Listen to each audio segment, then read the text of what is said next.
क्या आप जानते हैं कि देश की राजधानी दिल्ली में हम और आप कितने बड़े खतरे के साए में जी रहे हैं। एक तरफ सिस्टम है जहां पर नेताओं की सुरक्षा के लिए हजारों पुलिस वाले और सिक्योरिटी तैनात रहती है, वहीं आपकी और हमारी जान बचाने वाली दिल्ली फायर सर्विस खुद वेंटिलेटर पर है। दिल्ली में एयर पोल्यूशन है, ये तो आम बात हो गई है, उसकी लोगों को आदत पड़ चुकी है। एयर पोल्यूशन से सिस्टम तो हमें बचा नहीं पा रहा है, लेकिन अब आग से भी नहीं बचा पा रहा है और लोग कीड़े मकोड़ों की तरह मरते जा रहे हैं। आज हम जानेंगे दिल्ली फायर स्ट्रेटेजी का वो काला सच जिसने पूरे सिस्टम के भ्रष्टाचार और नाकामी की पोल खोल कर रख दी। तो वीडियो लास्ट तक देखिएगा क्योंकि इसमें वो सच है जो आपको कोई नहीं बताएगा।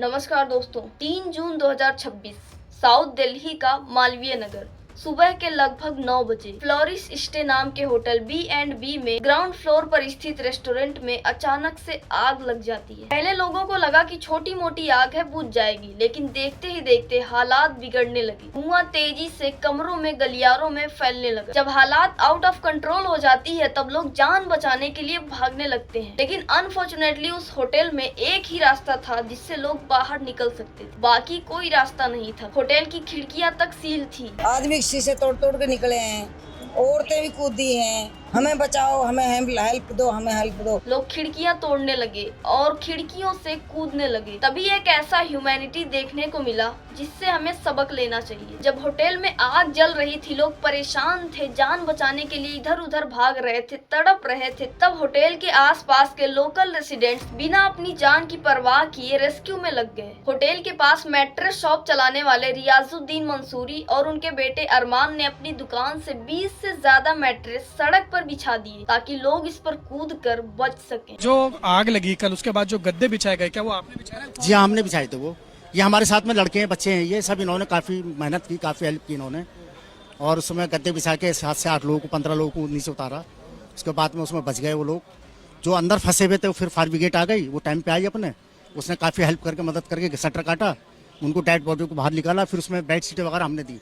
जो कितने गद्दे जो हैं वो आपने उस वक्त वहाँ पे बिछा दिए? पूरी सड़क में बिछा दिए थे हमने। लगभग मेरे 1.5 से 2 लाख रुपए का नुकसान है जी ये इसमें। जी हाँ, जी। गद्दों के अलावा और क्या कुछ? बेड शीट थी, चादरें और रजाई का कपड़ा था खाली। हम ऊपर से पेशेंट को लेके आए ना, जो कॉन्शियस।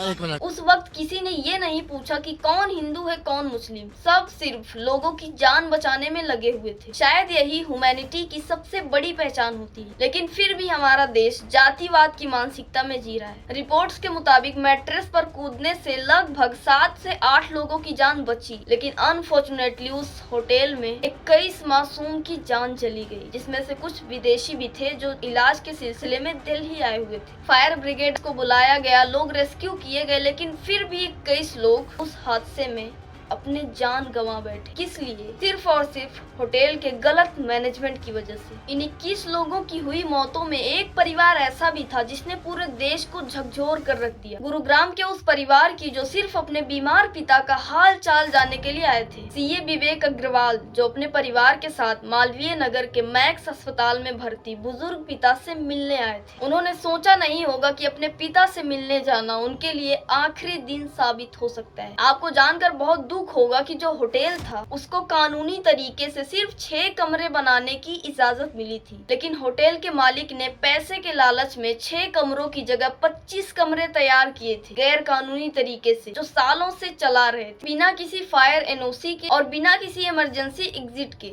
वो होटल चल रहा था, लेकिन उसको देखने वाला प्रशासन बैठा हुआ था आंख बंद किए, क्योंकि भ्रष्टाचार इतना बढ़ चुका है जिसकी कीमत सिर्फ और सिर्फ बेकसूर जनता चुका रही है। अब जरा सोचिए, ये सब खुलेआम चल रहा था तो इसको देखने की रिस्पॉन्सिबिलिटी किसकी थी? नगर निगम यानी MCD की, जिसका काम होता है यह देखना कि कोई इलीगल कंस्ट्रक्शन ना हो। जिम्मेदारी थी टूरिज्म डिपार्टमेंट की, जिसने लाइसेंस तो दिया लेकिन कभी ग्राउंड पर चेक नहीं किया कि 6 कमरों की जगह 25 कमरे कैसे चल रहे हैं। ये जिम्मेदारी थी दिल्ली फायर सर्विस की, जो बिना सुरक्षा मानकों के चल रहे कमर्शियल बिल्डिंग पर आंख मूंद कर बैठी थी। सच तो ये है दोस्तों कि जब तक कोई बड़ा दुर्घटना नहीं होता तब तक हमारा प्रशासन नींद से नहीं जागता। अब नींद से जाग गया तो अच्छी बात है, लेकिन जागने के बाद फिर सो जाता है जब तक कोई दूसरा घटना ना हो। इस हादसे के बाद पुलिस ने होटल के मालिक लवकेश बजाज को अरेस्ट कर लिया। एमसीडी ने सीलिंग ड्राइव शुरू कर दी,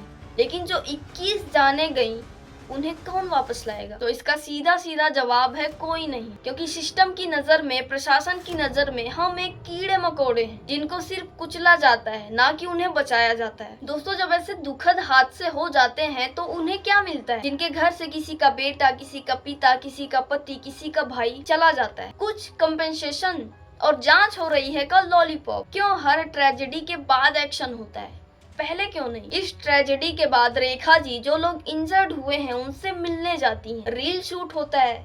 वैसे एडिटर को 21 तोहफे का सलाम दिया जाना चाहिए, जो कितने अच्छे से एडिट किया हुआ है। विक्टिम्स को 10 लाख कंपेंसेशन और जो लोग सीरियसली इंजर्ड हैं उनको 5 लाख देने का अनाउंस करती है। कितना अच्छा लग रहा ना ये देखकर कि रेखा जी को कितनी परवाह है लोगों की।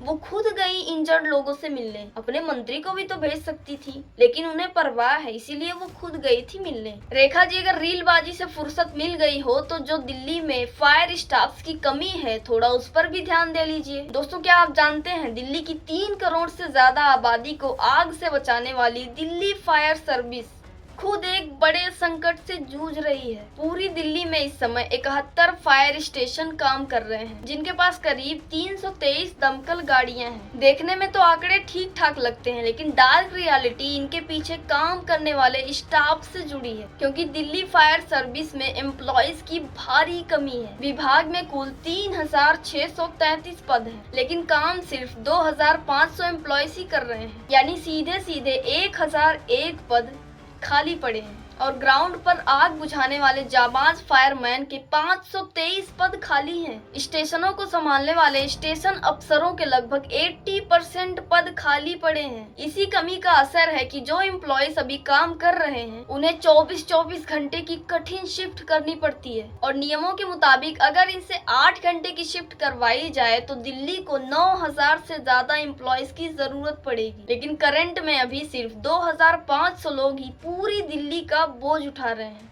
अब जरा सोचो, ये सिस्टम और प्रशासन कितनी लापरवाही के साथ काम कर रहा है, जिसकी कीमत बेकसूर लोगों को अपनी जान देकर चुकानी पड़ रही है। एक तरफ स्टाफ की कमी, दूसरी तरफ सिस्टम का करप्शन। क्या ऐसे माहौल में हम सच में सुरक्षित हैं? आज चंद पैसों की लालच और अफसरों की लापरवाही ने 21 घरों के चिराग बुझा दिए। और सबसे डरावनी बात यह है कि ये पहली बार नहीं हुआ है। इंडिया में ऐसी ट्रेजेडीज बार बार रिपीट होती रही है, बस जगह बदलती है, हेडलाइंस बदलती है, लेकिन नेग्लिजेंस वही रहता है। याद करो, साल 2019 दिल्ली के कारोल बाग में स्थित अर्पित पैलेस होटल में आग लगी थी, जिसमें 17 लोग मारे गए थे। और साल 2019 में ही दिल्ली के एक फैक्ट्री में आग लग जाती है, जिसमें 43 लोग मारे जाते हैं। उससे पहले साल 1997 में दिल्ली के फेमस उपहार सिनेमा में आग लग जाती है, जिसमें 59 लोग मारे जाते हैं। और हर ट्रेजेडी के बाद प्रॉमिस होते हैं, स्ट्रिक्ट एक्शन होगा, इंस्पेक्शन होंगे और रूल्स और स्ट्रॉन्ग होंगे, और कुछ टाइम बाद सब कुछ नॉर्मल हो जाता है। फिर नई ट्रेजेडी एक हेडलाइन बन जाती है। सवाल ये नहीं है कि आग कैसे लगी थी, सवाल ये है कि इंडिया हर बार लेसन को भूल क्यों जाता है, उससे कुछ सीखता क्यों नहीं है। और शायद इसीलिए ऐसी ट्रेजेडी बार बार रिपीट होती है। और इसीलिए हमें सवाल उठाना चाहिए इस करप्शन के खिलाफ, जिसकी वजह से आए दिन लोग मारे जाते हैं। क्या 10 लाख रुपया उस इंसान की कमी पूरा कर सकता है जो किसी के घर का चिराग था? जब तक हम सवाल नहीं उठाएंगे, जब तक हम जवाब नहीं मांगेंगे इस सिस्टम से, इस प्रशासन से, जो इतनी लापरवाही के साथ काम करता है, उसकी कीमत हमें चुकानी पड़ती है, तब तक ऐसी लापरवाही होती रहेगी और ऐसी घटनाएं बार बार रिपीट होती जाएंगी। इसीलिए इस वीडियो को इतना शेयर करो कि सोए हुए प्रशासन और जिम्मेदार मंत्रियों के कानों तक पहुंच सके। इस हादसे पर आपका क्या ओपिनियन है, उसके लिए कमेंट बॉक्स खुला है, आप अपना ओपिनियन दे सकते हो। और मेरी आवाज को और बुलंद बनाने के लिए चैनल को सब्सक्राइब कर सकते हो। बाकी मिलते हैं नेक्स्ट वीडियो में। Thanks for watching. जय हिंद, वंदे मातरम।